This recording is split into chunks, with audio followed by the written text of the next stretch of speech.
আমি উদ্বোধন কৰাৰ পিছত তাত ভাগৱতৰ আকৃতিও ৰখা হৈছে, কিন্তু তৎসত্ত্বেও কিছুমান মানুহে গৈ তাতে হিন্দী চিনেমা ৰীল বনাইছে, কিবা কৰিছে, তাকে লৈ মানুহে যথেষ্ট দুখো পাই আছে।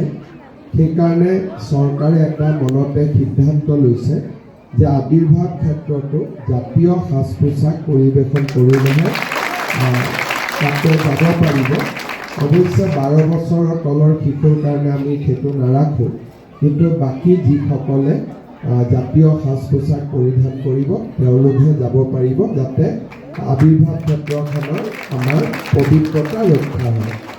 ইলেকশ্যনৰ পিছত মই আমাৰ আবিৰ্ভাৱ ক্ষেত্ৰত কেইবাটাও তাত ব্যৱস্থা সংযোজিত হৈ আছে।